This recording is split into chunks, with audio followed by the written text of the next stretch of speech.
Here's a hole in the door after you remove the door handle. We went ahead and cleaned a little bit of paint off around it so we can tack the door handle or the new door handle in place just to kind of get an idea of what it's going to fit like. This is a view of the back of the door jamb where I had to relieve an area so that the door handle can actually actuate and keep the hole basically stock. So this is a Kindig door handle. You can see that I welded on the optional latch mechanism. The bottom there you can see clipped on is a altered stock plunger rod that comes with the factory truck. So we weld that on, and you'll see in future views how that works. This is another view of the Kindig door handle for the driver's side with the optional latch welded in place. This is a view of the altered stock plunger. It's just tacked right now, but we're going to fully weld that 1/2 inch overlap, and that way it'll be plenty strong when you go to install it in the truck. This is another view of the same rod, but the E-clip is installed so that the piece can't come out of the door latch mechanism. This is a view of the area I got to cut out so that the door handle would fit flush against the door. There's a rolled area normally that was there, and we cut it out so the door handle would fit it flush. Here you can see with the door handle clamped in place why we had to remove that area. Both front and rear areas were cut out so that it fitted flush.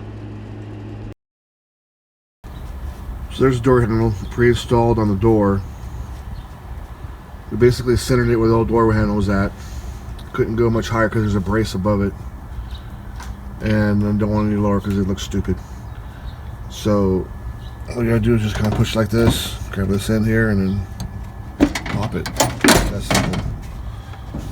So normally you would fill the hole and then come in from the back with the door handle, but since it has that track in the way, we couldn't do it that way. So I had to relieve the back edge of the door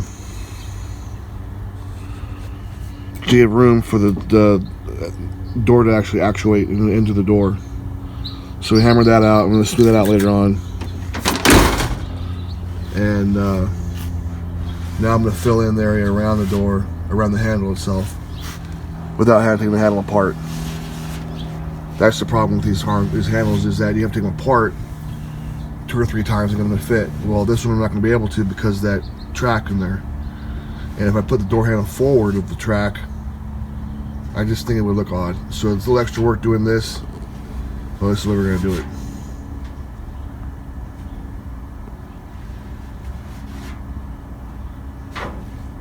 Okay, so we have the door latch positioned in the hole, lined up in the middle.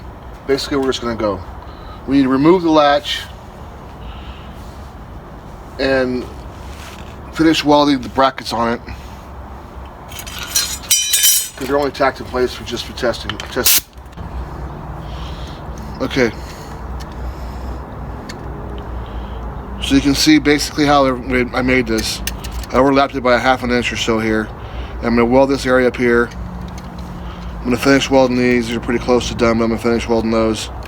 And then I'm going to add a washer to the back of this and weld this. You see that? So that it doesn't flop around and end up something like this. So it ends up staying where it needs to go. So when you latch it, it'll push it all the way down. So this is, like I said, this is the factory rod. We just altered it to make it work. This is a piece you can get from the Kindig site for your latches. Okay, and that's where it goes. So I'm going to weld this up, then I'm going to cut the adapter here, which I center lined, and cut the hole out for this piece, and then I'm going to install this inside here, notch this back here, and then weld it along here, and then tack it inside, and then weld this over top of it, so I don't have to take this thing apart again. It's a bitch to take apart and put back together. So on the back side, I marked a hole here, and I'm going to cut with a hole saw, so that if you have to get in and take this apart, you can get in and take the E-clip off it, pop the rod, and then for whatever reason you want to take it apart, you do that. I don't know why you want to take it apart, because it's pretty much going to be done when it's done. So anyway, So I'm gonna do all that, get it close, and we'll get back in touch.